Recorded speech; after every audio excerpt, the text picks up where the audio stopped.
નમસ્કાર. ઓમ શાંતિ health centre Surat કામરેજમાં fee વગર અને ખર્ચા વગર લાગણીથી પ્રેમથી સેવા આપવામાં આવે છે. અલગ અલગ રોજ લોકો આવે છે અને પરિવારના સદસ્ય સમજીને અમે પ્રેમથી સેવા આપીએ છીએ. આજનો ટોપિક છે નિયર અને ડિયર. આપણે નિયર અને ડિયરનો ભેદભાવ, નિયરમાં શું છે, ડિયરમાં શું છે, આપણી નજીક રહીને આપણને મદદ કરે એને નિયર કહેવાય અને એને ડિયર કહેવાય. આપણે બધા નિયર ડિયરનો શબ્દ તો બહુ બોલતા હોઈએ છીએ, પણ આપણા ઘરના લોકો આપણી સાથે રહે છે એને નિયર એટલે કે દિલથી તમે નજીક રહો અને દિલથી એને સ્વીકાર કરો, દિલથી એને મદદ કરો, દિલથી એને પ્રેમ કરો, એટલે એ ડિયર થાય, નહીતર ડિયર ન થાય. વાત હાચી છે કે ખોટી? ચાલો એક વખત બોલવાનું છે. નિયર છે એને ડિયર બનાવવા છે. બોલો, નિયર છે એને ડિયર બનાવવા છે. નિયર છે એને ડિયર બનાવવાના છે.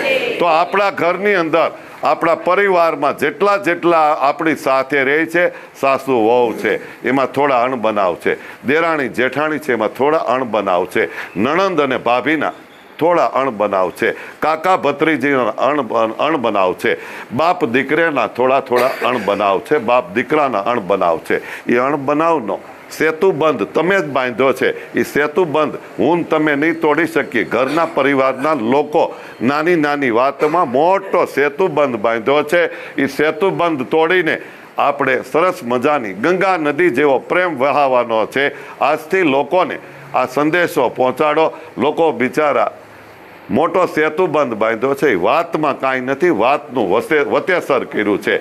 તો તમારો વાક ન હોય અને સામેના વ્યક્તિનો વાક છે તો એને હાથ જોડીને સોરી કહી દો. પણ તમને તમારું અભિમાન નડશે, ઈગો નડશે સોરી કહેવાનું. તો તમે એવું કરો, સવાર અને સાંજ 21 વખત મનમાં બોલો કે મેં જે કાંઈ નથી કર્યું તોય હું એની સોરી માગું છું. મનમાં 21 વખત બોલો એટલે એનો મેસેજ આના વોટ્સઅપમાં જશે. સોરી તમારે 21 વખત બોલવાનું, માફ કરી દો મારી ભૂલ છે એવું કહેશો એટલે એને અંદરથી તરત જ એવું થશે સામેના વ્યક્તિને કે હકીકત આપણા છે, આપણાને માફ કરી દેવાય. આવું કરાય કે ન કરાય?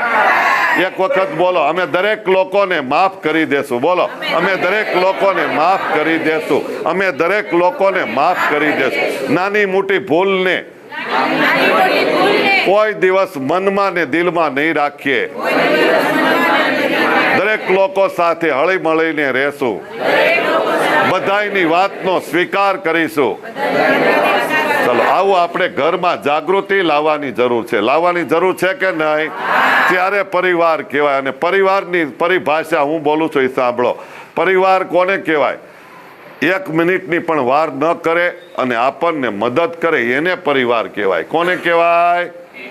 તમારા પરિવારમાં તમને તરત જ મદદ કરે છે એને પરિવાર કહેવાય. અને એ પરિવાર આપણો સાચો છે. એ પરિવારનું ધ્યાન રાખીશું. રાખશો કે નહીં? ચલો મારી સાથે બોલો, અમે પરિવારનું દિલથી ધ્યાન રાખીશું. બોલો, અમે પરિવારનું દિલથી ધ્યાન રાખીશું. અમે પરિવારનું દિલથી ધ્યાન રાખીશું.